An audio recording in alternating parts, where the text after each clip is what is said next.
Maravilha. Amém, irmãos? Então vamos ouvir o que Deus tem a falar conosco nessa manhã. Vamos abrir a Bíblia lá no livro de Gênesis,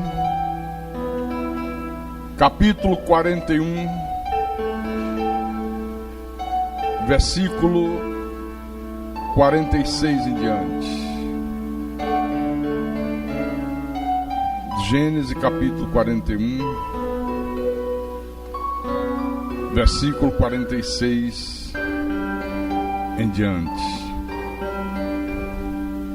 E esta é a 10ª mensagem sobre o tema o caráter de Deus. Vamos falar nessa manhã sobre a atitude de quem tem um coração perdoador. Quem tem o caráter de Deus sempre tem um coração perdoador. Senão não tem o caráter de Deus. Encontraram? Gênesis capítulo 41, versículo 46 em diante. Era José da idade de 30 anos quando se apresentou a Faraó, rei do Egito, e andou por toda a terra do Egito. Nos 7 anos de fartura, a terra produziu abundantemente. E ajuntou José todo o mantimento que houve na terra do Egito durante os 7 anos, e o guardou nas cidades. O mantimento do campo ao redor de cada cidade foi guardado na mesma cidade. Assim, ajuntou José muitíssimo cereal como a areia do mar, até perder a conta, porque ia além das medidas. Aí no versículo 53 diz assim: passado os 7 anos de abundância que houve na terra do Egito, começaram a vir os 7 anos de fome, como José havia predito. E havia fome em todas as terras, mas em toda a terra do Egito havia pão. Sentindo toda a terra do Egito a fome, clamou o povo a Faraó por pão. E Faraó dizia a todos os egípcios: ide a José, o que ele vos disser, fazei. Havendo, pois, fome sobre toda a terra, abriu José todos os celeiros e vendia aos egípcios, porque a fome prevaleceu na terra do Egito. E todas as terras vinham ao Egito para comprar de José, porque a fome prevaleceu em todo o mundo. Vamos orar para que o bom Deus fale ao nosso espírito agora. Oremos ao Senhor. Senhor Jesus Cristo, nosso Deus e amado Pai, e agora é aquele momento sublime do nosso culto, onde nós ouviremos a Tua voz, aquela voz que nos dá a direção correta, aquela voz que nos exorta para que nós andemos pelos santos e retos caminhos do Senhor, aquela voz que nos mostra a realidade da vida, que nos fortalece, que nos consola nos momentos de angústia, aquela voz que acalma a nossa alma, aquela voz que no meio da tempestade ela diz: não tema, porque eu sou contigo. Aquela voz que dá ordem aos ventos e os ventos cessam a sua fúria, dá ordem às águas do mar e o mar se acalma. A voz do Deus Todo-Poderoso, a voz do Criador de todas as coisas, a voz do Deus soberano, a voz do Deus eterno, do Deus bendito, do Deus sobre todos, que é a voz que nós queremos ouvir. E não apenas queremos, como precisamos ouvir. Porque ai de nós se não ouvirmos a Tua voz. Nós ficamos perdidos nesse mundo. Quando nós não ouvimos a tua voz, nós somos como um barco à deriva no alto mar, levado pelos ventos, ao sabor das ondas. Mas quando ouvimos a tua voz, nós estamos seguros e nós estamos tranquilos. Então fala à tua igreja nesta manhã. Fala às tuas ovelhas, aos teus eleitos, aos teus pequeninos, às tuas pedras que vivem. Usa-me como teu pastor, como teu servo.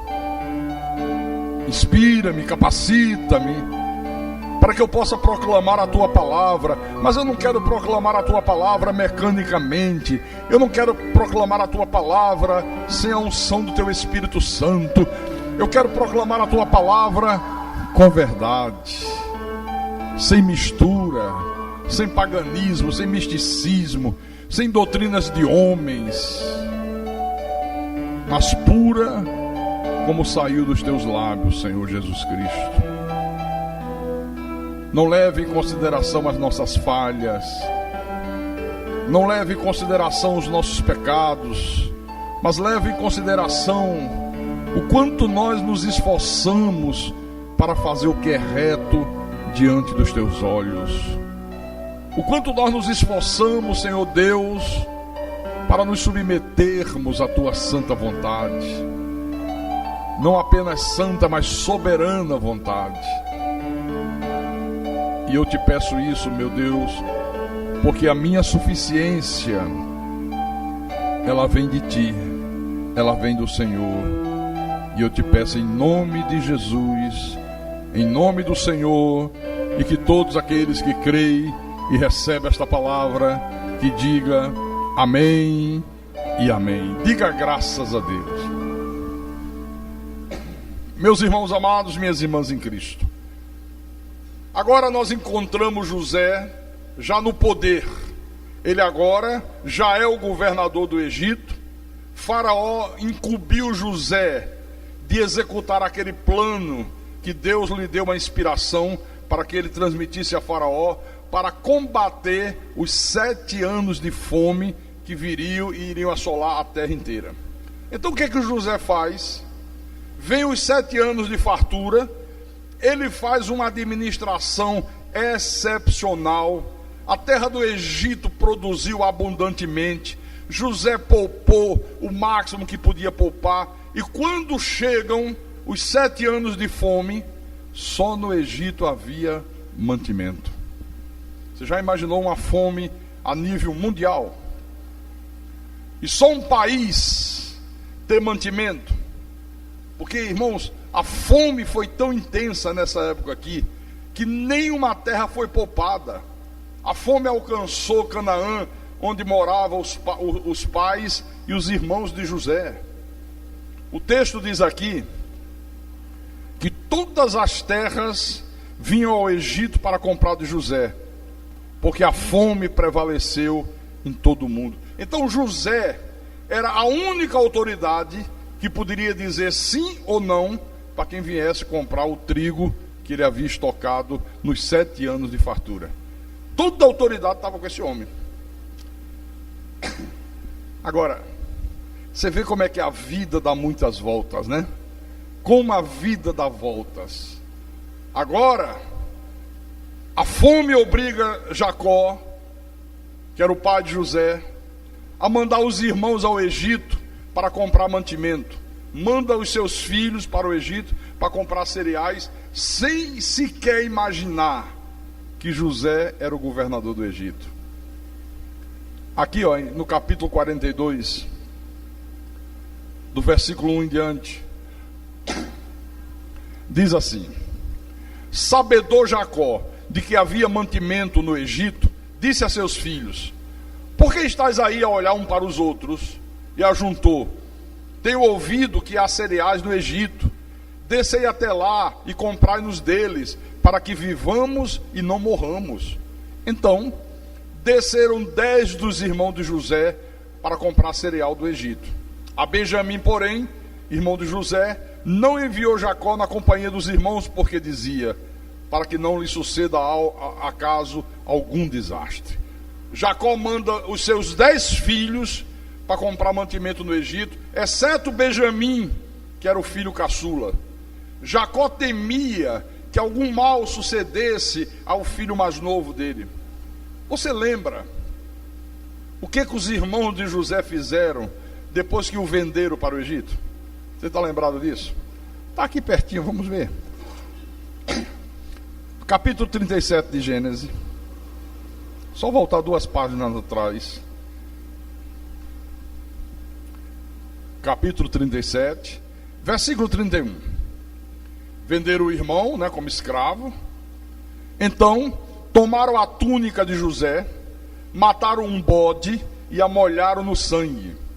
E enviaram a túnica talada de mangas compridas. Fizeram-na levar a seu pai e lhe disseram: olha, achamos isto, vê se é ou não a túnica de teu filho. Ele a reconheceu e disse: é a túnica de meu filho. Um animal selvagem o terá comido. Certamente José foi despedaçado. Então Jacó rasgou as suas vestes e se cingiu de pano de saco e lamentou o filho por muitos dias. Então a mim me parece que nessa hora aqui ainda estava bem viva na mente de Jacó aquilo que tinha acontecido com José 13 anos atrás. Na mente dele, José tinha sido devorado por um animal selvagem, teria sido despedaçado, morto de uma maneira horrível. Então Jacó sofreu muito por imaginar que José havia tido uma morte tão trágica. Ora, é claro, é óbvio, é evidente que ele não queria correr o risco de ver uma tragédia semelhante acontecer com o filho caçula. Por isso que eles: olha, já perdi um. Vão vocês, são adultos, mas Benjamim fica, para não suceder uma tragédia, como já aconteceu com José. Agora volte lá no capítulo 42, versículo 6. José era governador daquela terra. Era ele quem vendia todos os povos da terra. E os irmãos de José vieram e se prostraram rosto em terra perante ele. Aqui é maravilhoso, sabe? Porque nesse momento aqui começa a se cumprir aquele primeiro sonho que José havia tido, contou para os irmãos, e que foi motivo dos irmãos o odiarem cada vez mais. Venderam José como escravo. Que sonho foi esse, pastor? Volta no capítulo 37. Vamos relembrar. Versículo 5. Teve José um sonho e o relatou a seus irmãos. Por isso o odiaram ainda mais, pois lhes disse: rogo-vos, ouvi este sonho que tive. Atávamos feixes no campo, e eis que o meu feixe se levantou e ficou em pé. E os vossos feixes o rodeavam e se inclinavam perante o meu. Então lhe disseram os seus irmãos: reinarás com efeito sobre nós, e sobre nós dominarás realmente. E com isso, tanto mais o odiavam, por causa dos seus sonhos e de suas palavras. Você vê, o sonho que Deus havia dado a José era uma coisa boa para toda a família. Esse sonho aqui, Deus estava dizendo: olha, hoje José é novo, vocês já são adultos, vocês vivem a vida de vocês, mas lá na frente José vai estar numa condição que ele vai socorrer todos vocês. Ele vai ser um instrumento de Deus para socorrer toda a família. Mas ele só olhava pelo lado humano. Quer dizer que você vai ser o maioral, quer dizer que você vai reinar sobre a gente, você vai ser quem manda, quem dá ordem, e nós vamos ter que nos sujeitar a você. E aí odiava o irmão cada vez mais. Pois bem, os irmãos dele chegam ao palácio, lá no Egito, são levados à presença de José e ali se prostram diante de José.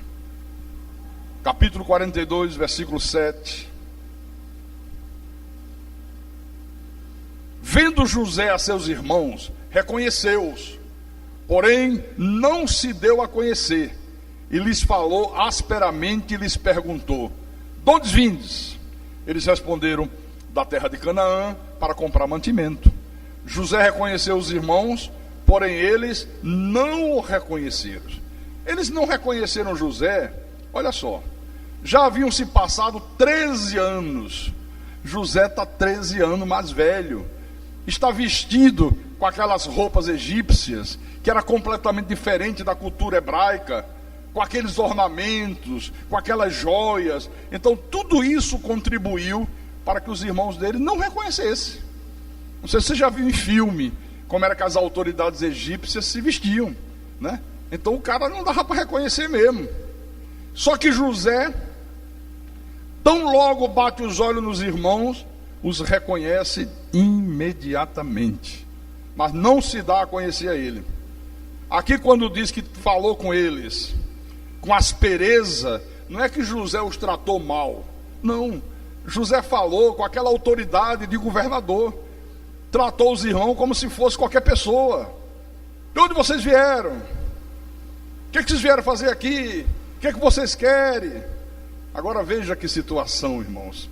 Agora José está por cima, ele é a autoridade maior do Egito, ele é o governador, ele tem poder, os irmãos estão por baixo, e agora José tinha tudo nas mãos para ir à forra e se vingar dos irmãos. Tudo. Por exemplo, ele podia se negar a vender trigo para eles. Ele tinha autoridade para isso. Ele podia pensar assim: bom, agora é a minha vez, agora chegou a hora.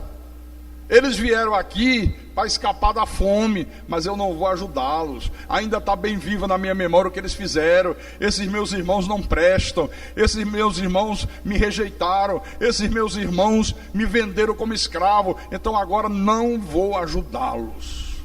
Como tem gente que procede assim, fica esperando a oportunidade de dar o troco, fica esperando a hora de se vingar, fica esperando o momento de aforra. Só que uma pessoa que tem o caráter de Deus não tem esse tipo de pensamento, não é vingativa, não quer pagar o mal com o mal. Quem tem o caráter de Deus paga o mal com o bem. Amém? Não guarda mágoas. Você vê que ele não guarda mágoa. Quem tem o caráter de Deus é uma pessoa perdoadora, é uma pessoa boa. Então José tinha o caráter de Deus, e por isso ele paga o mal com o bem. Leia o versículo 9. Então se lembrou José dos sonhos que tivera a respeito deles, e lhes disse: vós sois espiões, e viestes para ver os pontos fracos da terra. Quando ele vê os irmãos prostrados diante dele, a primeira coisa que vem à memória de José foi o sonho que ele tinha tido 13 anos atrás, e que ele contara aos irmãos, e que os irmãos o odiaram por causa disso. Ele naquela hora ele se lembra, ele diz: caramba, o que Deus me fez sonhar agora está se cumprindo, a profecia está se cumprindo. Está aqui meus irmãos, prostrados diante de mim. Só que agora José quer saber como estava o pai dele, como estava o seu irmão caçula. Ele quer saber disso sem se dar a conhecer. Mas como é que ele iria confiar nesses homens que eram homens maus? Como é que ele podia confiar nesses 10 irmãos depois de tudo que esses irmãos haviam feito com ele? Eram pessoas mentirosas, mentiram para o pai, fizeram o pai acreditar que José tinha sido morto por um animal selvagem. Ele disse: o que eu perguntar para esses caras, eu não vou ter segurança que eles estão falando a verdade.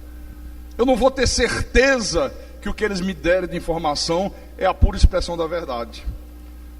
Bom, é aí que José usa de sabedoria, e ele bola um plano engenhoso para chegar à verdade. Olha que coisa maravilhosa. Versículo 10 em diante. Aí eles responderam: não, senhor meu, não somos espiões não, mas vieram os teus servos para comprar mantimento. Somos todos filhos de um mesmo homem, somos homens honestos, os teus servos não são espiões. Ele, porém, lhes respondeu: nada disso, pelo contrário, viestes para ver os pontos fracos da terra.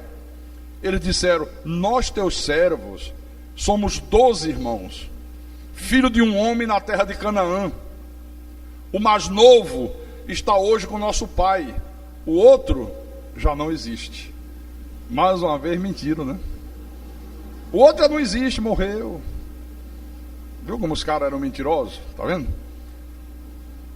O que eu acho interessante aqui, irmãos, é que os irmãos de José, eles foram pegos desprevenidos. Eles não esperavam que José agisse dessa maneira. E aí eles começam a contar uma versão ao governador. E aí José percebe que o pai ainda estava vivo, que o irmão mais novo, Benjamim, também estava com o pai dele. E José diz: olha, um de vocês vai ficar preso aqui. Só vai ser libertado quando vocês voltarem aqui e trouxerem o caçula da família. Os próximos versículos são tremendamente esclarecedores. Aqui no versículo 21, depois você lê em casa, porque a história é muito longa, viu? Versículo 21.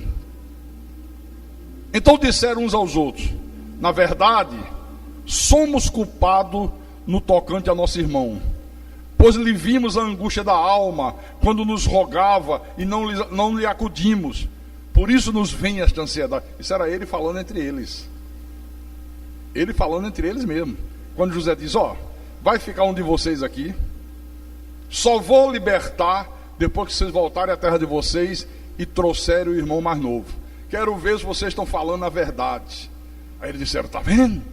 Isso está acontecendo com a gente pelo que a gente fez com o nosso irmão há 13 anos atrás. Aí Rubem diz: não vos disse eu, não pequeis contra o jovem. Eu não avisei a vocês para não fazerem isso. Na hora eu não intercedi. Na hora eu não disse que não deviam proceder dessa forma. Mas vocês não me quiseram ouvir. Pois vedes aí que se requer de nós o seu sangue. Eles, porém, não sabiam que José os entendia, porque eles falavam por intérprete. José não falou na língua deles, falou na língua egípcia. E eles, para falar com José, alguém interpretava, como se José não entendesse o que eles estavam falando. E quando eles falam entre eles isso aí, José está compreendendo tudo. Então, irmãos, pela primeira vez, José ouve dos lábios dos próprios irmãos que eles haviam errado com ele. E aí José chora convulsivamente. Convulsivamente. Às vezes, você sabe, vem uma pessoa, nos faz um mal muito grande, faz alguma coisa que nos machuca, faz alguma coisa que nos fere, e a gente às vezes passa anos e anos e anos e anos sem ouvir dos lábios daquela pessoa um reconhecimento de que errou, um pedido de perdão, chegar para a gente e dizer: olha, eu errei, eu agi errado com você, eu não procedi dignamente. Mas quando isso acontece, de alguém reconhecer que errou contra a gente, chegar com humildade e falar, isso faz um bem muito grande, traz um alívio danado para a gente. Só que, via de regra, esse reconhecimento aqui quase nunca acontece. A pessoa erra, mas ela não dá o braço a torcer que errou. Na igreja a gente vê isso. A pessoa tem um procedimento errado, é repreendido, o pastor exorta, às vezes através da própria pregação, mas ela, ao invés de reconhecer que errou, prefere sair da igreja. Mas não dá o braço a torcer.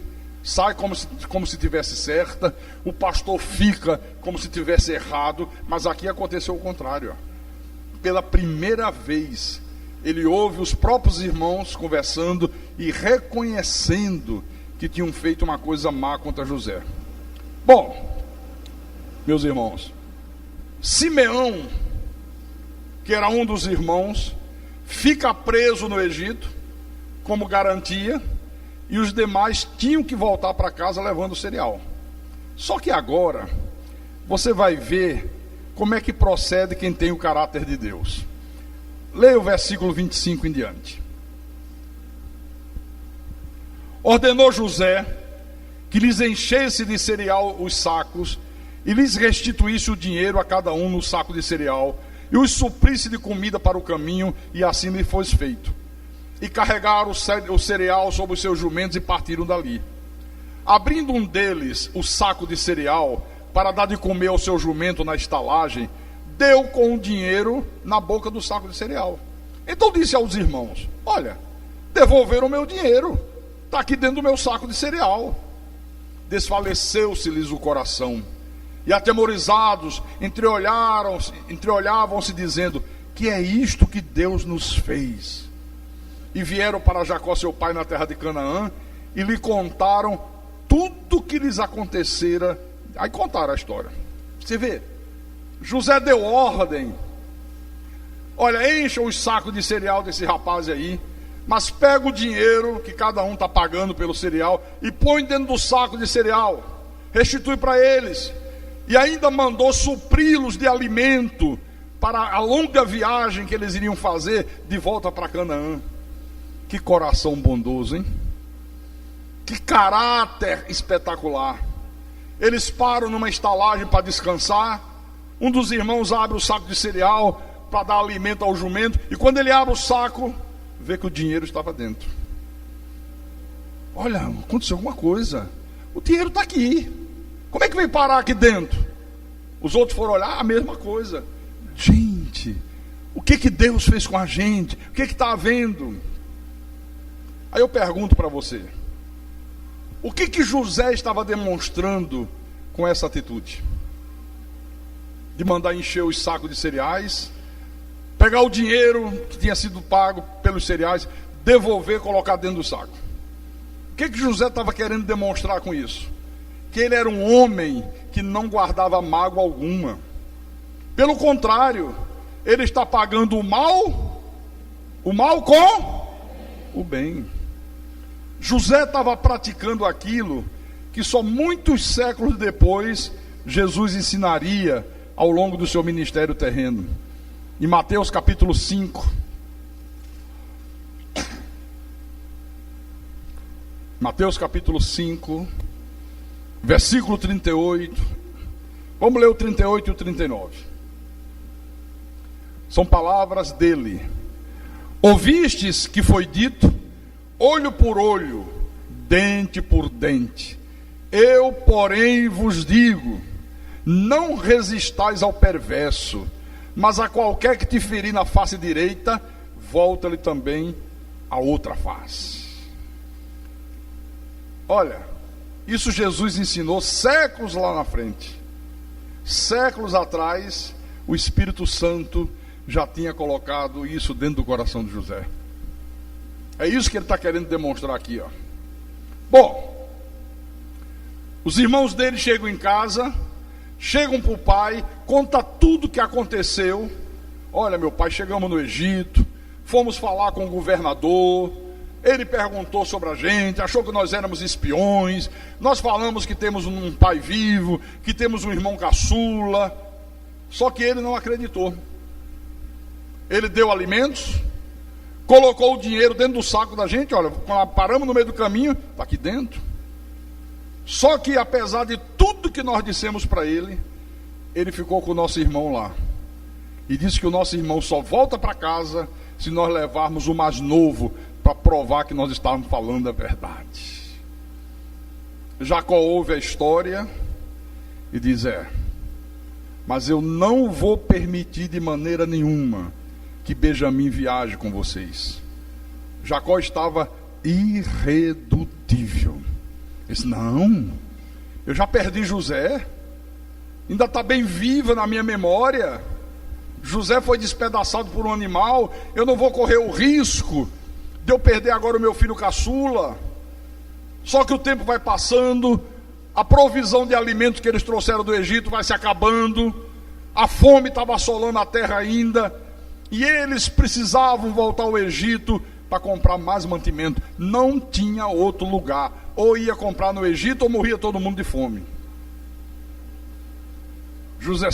Jacó chama os filhos e diz: olha, a comida está no finalzinho, vocês vão ter que voltar lá para comprar mais alimentos. Ele diz: meu pai, não adianta ir ao Egito. O homem falou que se a gente voltar lá sem levar o nosso irmão Benjamim, sem levar o nosso caçula, ele nem nos recebe. Ele deixou bem claro isso. Aí Jacó, forçado pelas circunstâncias, Ele não tinha outra saída. Agora ele era obrigado a ceder, porque ou cedia e permitia que Benjamim fosse, ou então a família toda ia morrer de fome.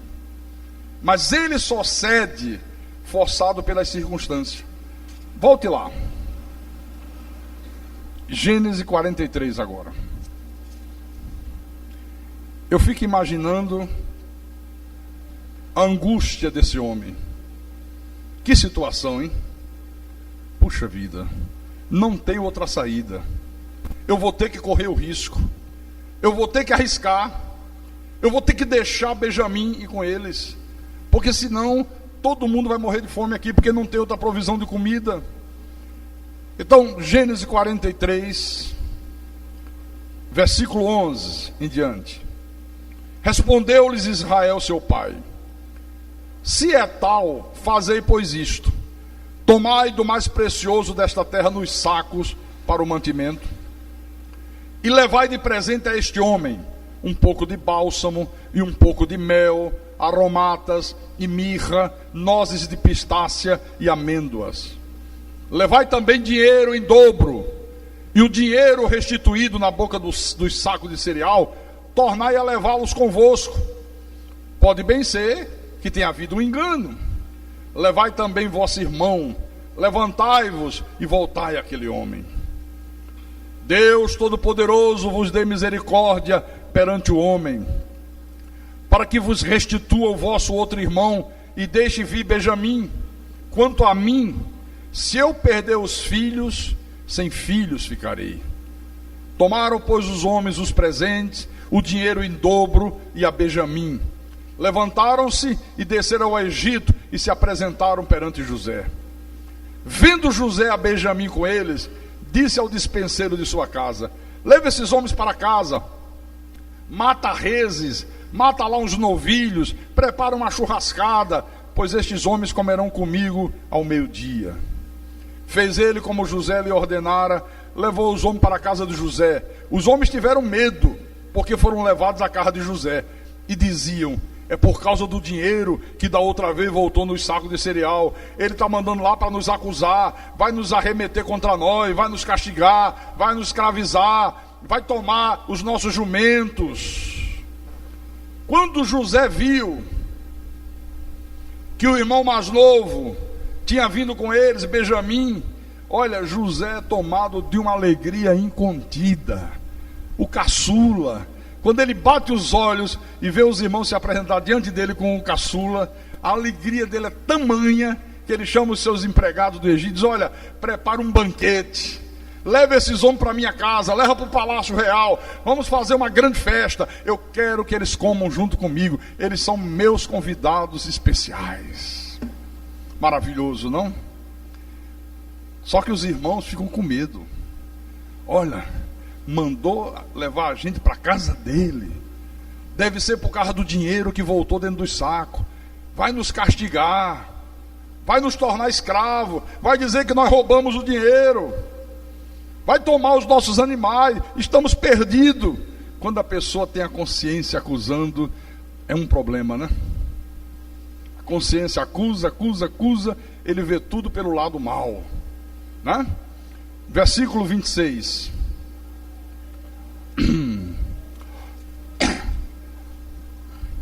Chegando José à casa, trouxeram-lhe para dentro o presente que tinha o irmão. Jacó mandou presente para o governador, e prostraram-se perante ele até a terra. E ele lhes perguntou pelo seu bem-estar e disse: e vosso pai, o ancião de quem vocês me falaram, aquele velhinho, ele vai bem? Ele ainda está vivo? E os irmãos dele responderam: vai bem o teu servo, nosso pai vive ainda. E abaixaram a cabeça e se prostraram. Levantando José os olhos, viu a Benjamim, seu irmão, filho de sua mãe, e disse: é este o vosso irmão mais novo, de quem vocês me falaram? E acrescentou: Deus te conceda graça, meu filho. José se apressou e procurou onde chorar, porque se movera no seu íntimo para com seu irmão. Entrou na câmara e chorou ali. A emoção de José foi tão grande que ele disse: dá licença um pouquinho, só um pouquinho, me espere aqui. Correu para dentro do seu quarto e chorou de emoção por estar reencontrando o irmão.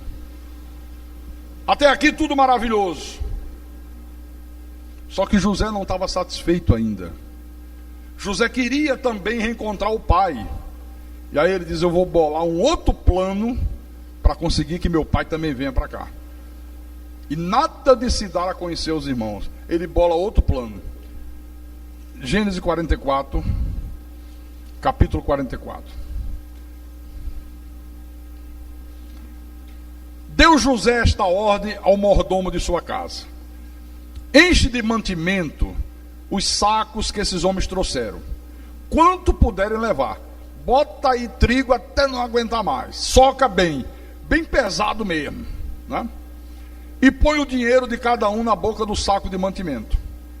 O meu copo de prata, aquele que eu me sirvo, vocês vão colocá-lo na boca do saco de mantimento do mais novo, com o dinheiro do seu cereal. E assim se fez, segundo José dissera. De manhã, quando já era claro, despediram-se esses homens, eles com seus jumentos. Tendo saído eles da cidade, não se havendo ainda distanciado, disse José ao mordomo da casa: levanta-te e segue após estes homens, e alcançando-os lhes dirás: por que pagaste o mal com o bem? Olha o plano que ele bolou. Olha, enche os sacos de mantimento, o quanto der para colocar, estica bem, soca bem, coloca de novo o dinheiro de volta.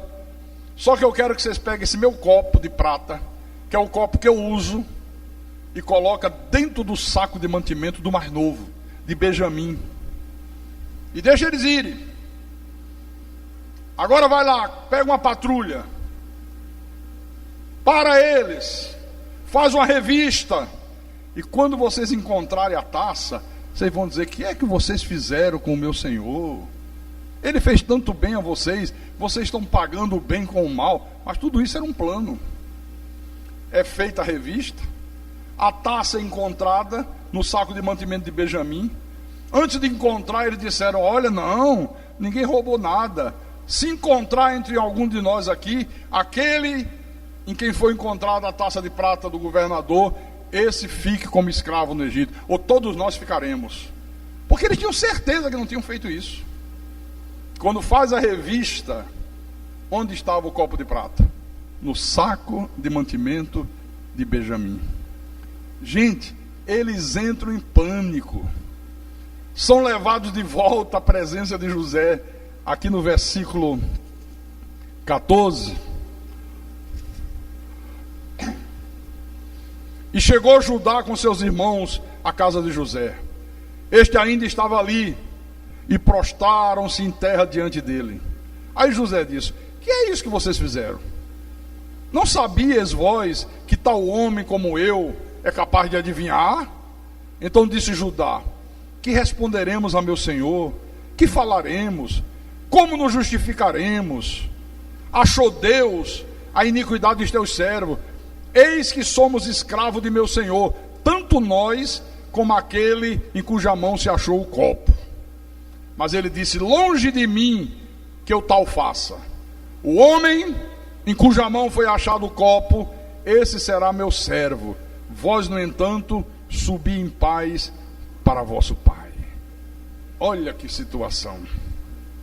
Poxa, Senhor, nós não temos palavra, não sei o que é que aconteceu. Olha, alguma coisa errada houve.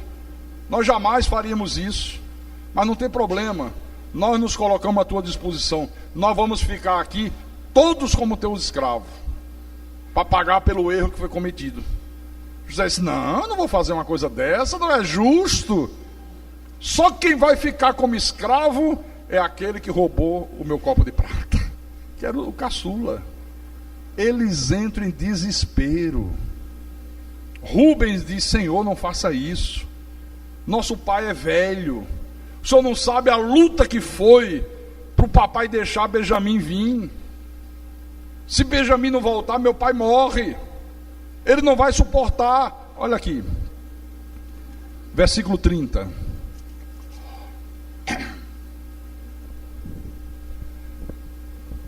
Agora, pois, indo eu a teu servo, meu pai, e não indo o moço conosco, visto a sua alma está ligada com a alma dele, vendo ele que o moço não está conosco, morrerá. E teus servos farão descer as cães de teu servo, nosso pai, com tristeza à sepultura. Porque teu servo se deu por fiador por este moço para com o meu pai, dizendo: eu fui fiador, eu disse ao meu pai, se eu não voltar e trazer o nosso irmão, eu serei culpado disso. Agora, pois, fique teu servo em lugar do moço, por servo de meu senhor, e o moço que suba com seus irmãos. Porque como subirei eu a meu pai, se o moço não for comigo? Para que não veja eu o mal que ao meu pai sobrevirá. Em outras palavras, ele está dizendo: fica com outro dos irmãos, mas deixa Benjamim voltar. Porque se eu voltar sem Benjamim, meu pai vai morrer. Ele vai ter um infarto. O velho não vai suportar. Vai ser muito duro para ele. Vai ser difícil. Imploram a José por misericórdia. Está aqui, ó. Um desespero tremendo. Como é que José reage a tudo isso? Qual foi a reação de José diante de uma situação como esta? Agora nós vamos ver aqui. Capítulo 45 de Gênesis, versículo 1 em diante. Então, José, não se podendo conter, diante de todos que estavam com ele, bradou: fazei sair a todos da minha presença. E ninguém ficou com ele, quando José se deu a conhecer a seus irmãos. E levantou a voz em choro, de maneira que os egípcios o ouviam, e também a casa de Faraó. E disse a seus irmãos: eu sou José, meu pai ainda está vivo? E seus irmãos não lhe puderam responder, porque ficaram atemorizados perante ele. Irmãos, eu fico imaginando essa cena. 13 anos depois, invejaram o irmão, rejeitaram o irmão, venderam o irmão como escravo, não sabiam mais do paradeiro do irmão. Para todo mundo eles diziam que o irmão havia morrido. E agora estão diante da maior autoridade do Egito, sem se dar conta que aquela autoridade era o irmão que eles haviam vendido como escravo. Criou-se um impasse. Se Benjamim não voltar, o papai morre. O papai já é muito velho, ele não vai suportar. Já foi difícil para ele suportar a dor da perda do outro filho, José. Então, se eu voltar sem Benjamim, eu vou ver a desgraça que vai se abater sobre o nosso pai. Aqui. Aí José não resiste e diz: bom, não tem outro jeito, agora eu vou me apresentar para eles. Manda sair todo mundo da sala do Palácio Real e se apresenta e diz: eu sou José, o irmão de vocês. Meu pai ainda está vivo? Como é que está o velho? Conta para mim. Os irmãos ficam apavorados, meu irmão. O quê? Eu imagino um olhando para o outro. Agora nós estamos fritos de vez. Agora, meu irmão, a gente vai pagar pelo que a gente fez. O homem está por cima. O homem é todo poderoso. Ficaram cheios de receio, com medo de uma vingança. Mas olha como Deus é tremendo. A pessoa que tem um caráter de Deus, quando José percebe que eles estavam ali apavorados, tremendo, com medo de uma vingança, a primeira coisa que José faz é mostrar para os irmãos que no seu coração não havia nenhuma mágoa, não havia nenhum rancor, não havia nenhum desejo de vingança, não havia nenhuma raiz de amargura. Primeira providência que ele faz, José diz: olha, fique tranquilo, eu enxergo tudo isso que aconteceu como tendo sido a vontade soberana de Deus, e por isso eu suportei tudo isso com muita tranquilidade. Não guardei mágoa, não guardei rancor, não senti em nenhum momento desejo de vingança, não deixei nenhuma raiz de amargura encontrar espaço no meu coração. Aqui no versículo 4, Disse José a seus irmãos: agora chegai-vos a mim. E eles se aproximaram. Então disse: eu sou José, vosso irmão, a quem vocês venderam para o Egito. Agora, pois, não vos entristeçais, nem vos irritei contra vós mesmo, por me haverdes vendido para aqui. Por quê? Para a conservação da vida, Deus me enviou diante de vós. Olha que coisa, hein? Fique tranquilos. Deus permitiu isso para conservar a vida de vocês. Por isso Deus me enviou aqui para o Egito, porque já houve 2 anos de fome na terra, e ainda restam 5 anos em que não haverá lavoura nem colheita. Deus me enviou adiante de vós para conservar vossa sucessão na terra e para vos preservar a vida por um grande livramento. Assim, não foste vós que me enviaste para cá, e sim Deus, que me pôs por pai de Faraó e senhor de toda a sua casa, e como governador em toda a terra do Egito. Eu fico emocionado com essa visão espetacular que José tem da soberania de Deus. Fique tranquilos. Foi Deus que me enviou para cá. Deus sabia que ia haver fome. Deus me colocou nessa posição para preservar a vida de vocês, preservar a nossa família, preservar o nosso pai. E foi por essa visão de um Deus soberano, é por José ter entendido que tudo que aconteceu foi por uma vontade soberana de Deus, que fica muito claro que em nenhum momento ele sentiu desejo de vingança. Será que quando as coisas acontecem na tua vida, da maneira que você não gostaria que elas acontecessem, você enxerga como sendo a vontade soberana de Deus? Será? Aqui, ó. Esse homem, irmãos, ele tinha uma plena convicção de que Deus havia ordenado que tudo aquilo acontecesse no dia a dia da vida dele, conforme lhe apraz. Ele diz: isso é uma vontade soberana de Deus. Você lembra que Paulo fala lá em Efésios capítulo 1, versículo 11. Efésios capítulo 1, versículo 11. O apóstolo diz: nele digo, no qual fomos também feitos herança, predestinados segundo o propósito daquele que faz todas as coisas conforme o conselho da sua vontade. Diga para o teu irmão do lado: Deus faz todas as coisas conforme o conselho da sua vontade. Olha, você sabe o que é que significa isso aqui? Preste atenção nisso. Não tem um único detalhe da tua vida que passe desapercebido aos olhos de Deus. Não tem nada que aconteça na tua vida que esteja fora do controle de Deus. Nada, absolutamente nada.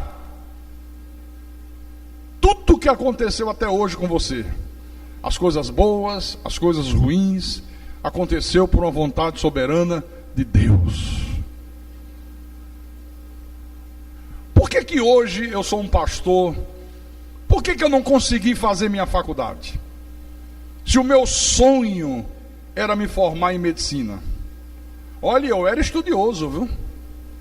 Eu nunca deixei de estar entre os 3 primeiros alunos da sala. Na minha época, todo final de mês, aí entregava os boletins com as notas. Aí dizia, antes de entregar, dizia: primeiro lugar, quem tirou as melhores notas do mês, fulano de tal. Segundo e o terceiro. Sempre homenageava os 3 primeiros. Eu nunca deixei de estar entre os 3 primeiros. Eu sempre amei estudar. Eu colecionava 10. Quando eu tirava 9,5, eu dizia: caramba, como é possível? 9,5 para mim era um fracasso, porque eu estudava de verdade. Não é como essa juventude de hoje, não. Na minha época, não era... Como é que chama? Como é que chama esse negócio de escolha que você tem que marcar?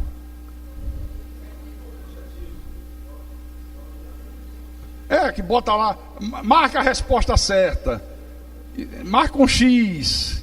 Não, na minha época não tinha isso não. Você tinha que provar que sabia. Era preto no branco, não é negócio de marcar X não. Ou o cara sabia ou não sabia. E por que eu não consegui me formar? Por que Deus me faz ir para o Rio de Janeiro?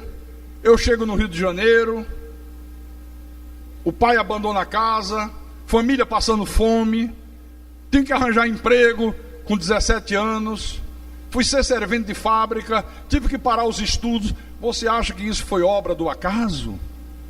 Às vezes tem gente que diz assim, coitadinho, era tão estudioso, né? Ah, se não tivesse acontecido isso, ele hoje seria um médico. Não, senhor, é porque estava dentro dos desígnios de Deus, que era para eu parar os estudos naquela hora, ali acabou a história.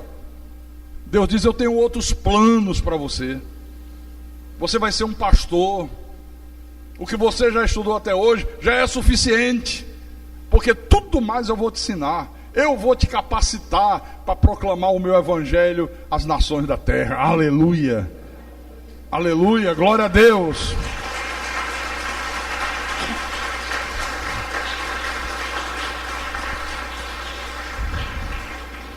Olha, eu nunca abri a minha boca para dizer, puxa vida, se papai não tivesse saído de casa, eu tinha continuado meus estudos, eu teria me... Não.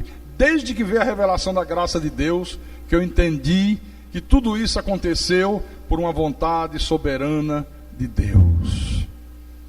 Deus faz todas as coisas, Efésios capítulo 1, versículo 11, conforme o conselho da sua vontade. E eu pergunto outra vez para vocês, quando as coisas não correm bem na tua vida, quando as coisas não acontecem como você gostaria que acontecesse, você acredita mesmo que Deus está permitindo que as coisas sejam dessa maneira para o teu bem? Acredita de verdade? Puxa vida, meu sonho é terminar a minha faculdade. Aí acontece uma reviravolta na tua vida, você não consegue mais pagar a faculdade, tem que parar de estudar.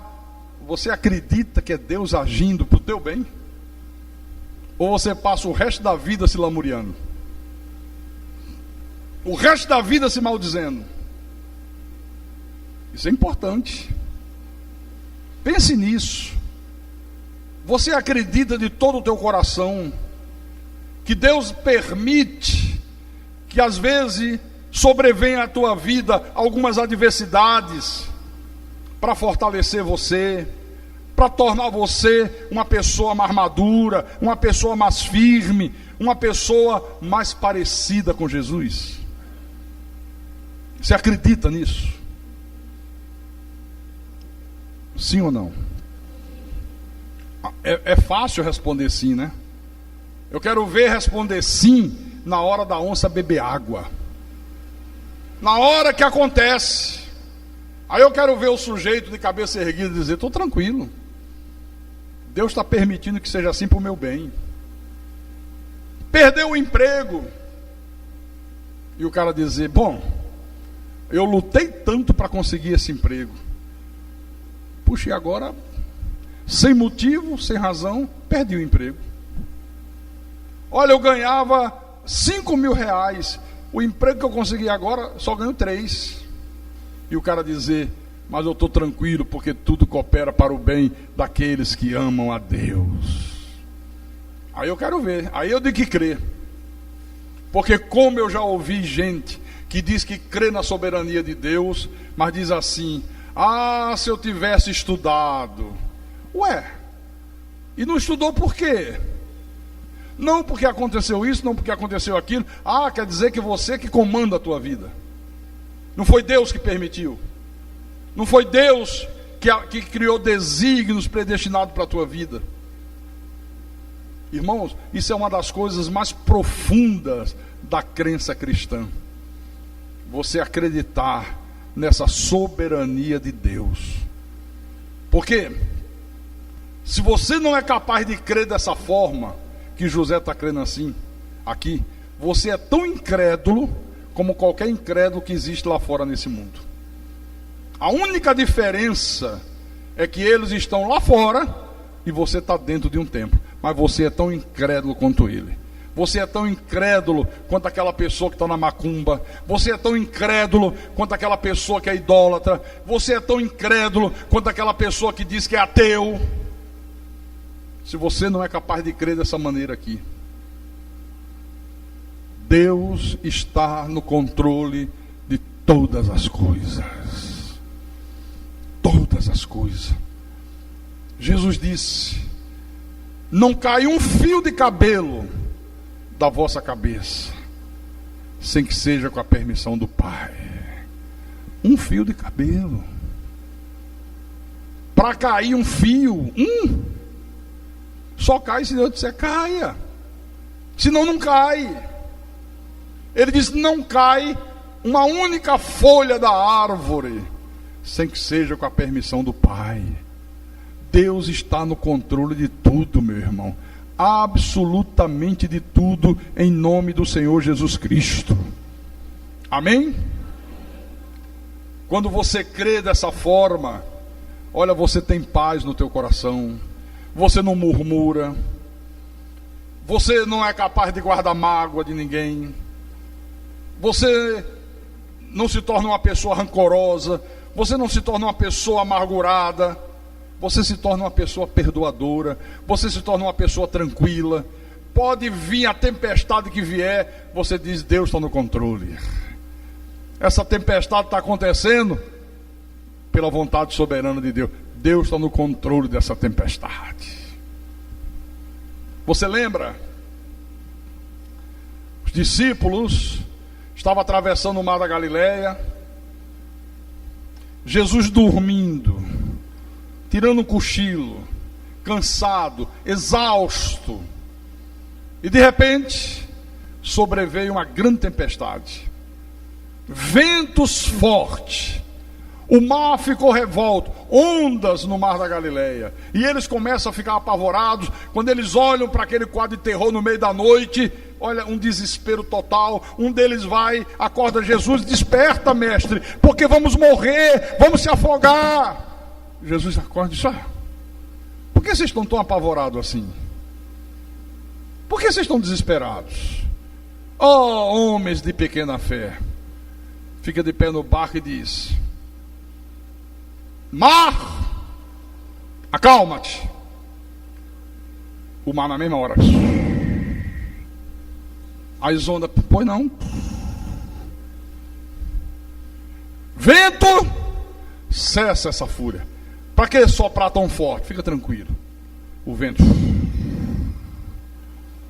Eles olharam para o outro e disseram: quem é este que até o vento e o mar lhe obedecem? Aleluia!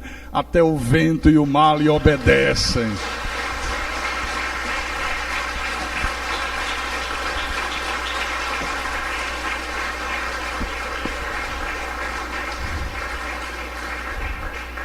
Olhe, nada nesse mundo está fora do controle de Deus. Nada. Tudo está debaixo do controle de Deus.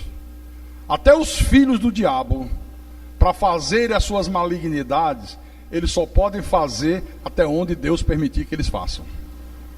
Eles estão debaixo do controle absoluto de Deus, da soberania de Deus. E isso é para trazer paz para o nosso coração. Nós não estamos nesse mundo vivendo uma aventura cega. A vida não é uma aventura cega.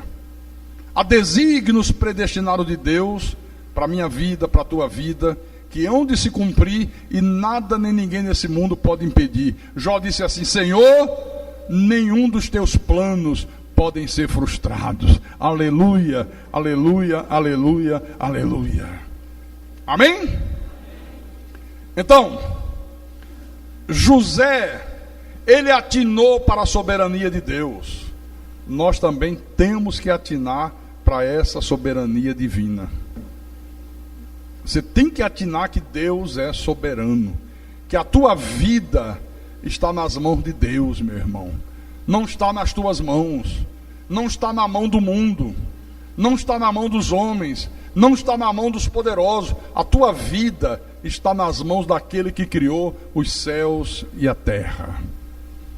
E se você não crê nisso, e se você não reconhece isso, você é o pior dos incrédulos. E naquele dia você ouvirá da boca dele: apartai-vos de mim, maldito, para o fogo eterno, preparado para o diabo e seus anjos. Porque quem não crê nessa verdade é porque é anjo do diabo, não é filho amado de Deus. Esse era o recado que Deus tinha para você nessa manhã. E quem tem ouvidos, que ouça o que o Espírito falou à igreja nesse dia, em nome de Jesus Cristo, para a glória do Deus eterno. Aleluia.